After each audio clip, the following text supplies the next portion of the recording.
I'm going to show you how to use Desmos to graph a quadratic equation and to determine the axis of symmetry, coordinates of the vertex, the domain, and range from the graph. Well, the first thing that you're going to want to do is you're going to want to type the quadratic equation into Desmos.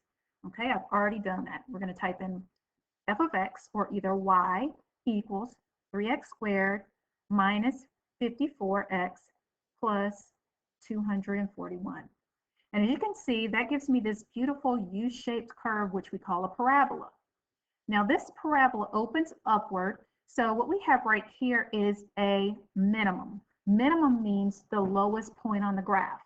Now if it opened downward, like a frowny face, we would have a maximum, which would be the highest point on the graph. But our vertex is going to be either the highest or the lowest point. So 9, -2 would be the coordinates of the vertex.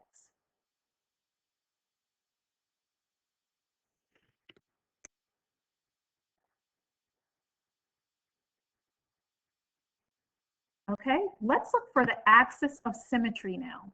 The axis of symmetry is the line that will divide the parabola into two equal portions.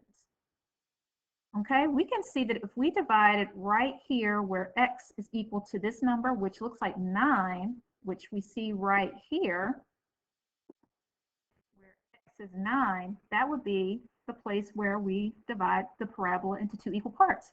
Let me test this out. I'm going to type in x equals 9. And as you can see, we have divided the parabola equally.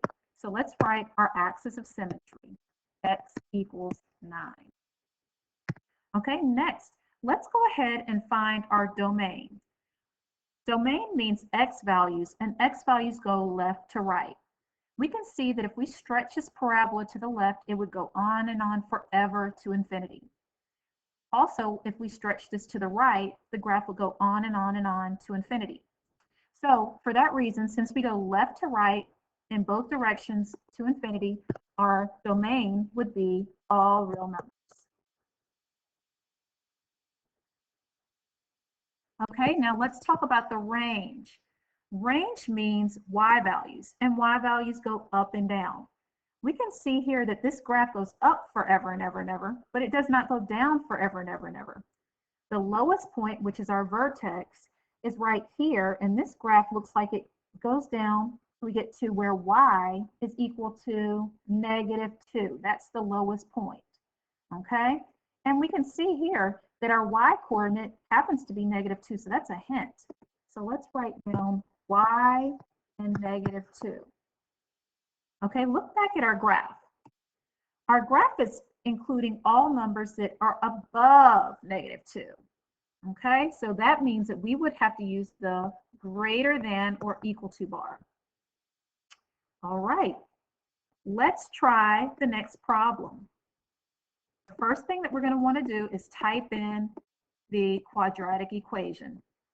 In this case, the quadratic equation is y equals x squared, take away 18x plus 86. I've taken the liberty of already typing that quadratic equation in Desmos. Okay, now let's look at our parabola, which is our U-shaped curve.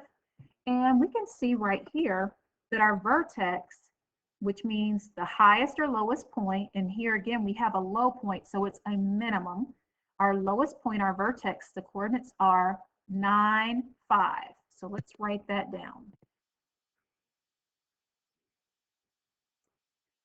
Now, let's find the axis of symmetry. Remember, that's the line that divides our parabola into two equal parts. It looks like it's going to be where x is equal to 9. As you can see, x is equal to 9 here. So let's test that out. X equals 9. And as you can see, yes, that is my axis of symmetry. So let me type that. Now let's find our domain. And again, domain means x values, which move from left to right. And we can see on the left side, our graph goes on and on and on to infinity. On the right side, we go on in the direction of the right side to infinity also. So our domain will be all real numbers. Okay, finally, let's find our range. Range means y values going up or down. Okay, the graph goes up forever and ever, but it stops right here where y is equal to 5. If we look right here, we can see y is 5. But let's test it out. Y equals 5. And as we can see, we did choose the correct number for our range. However, we're going above 5, so we're going to type in y is greater than or equal to 5. Okay, I hope that this helped you with your lesson.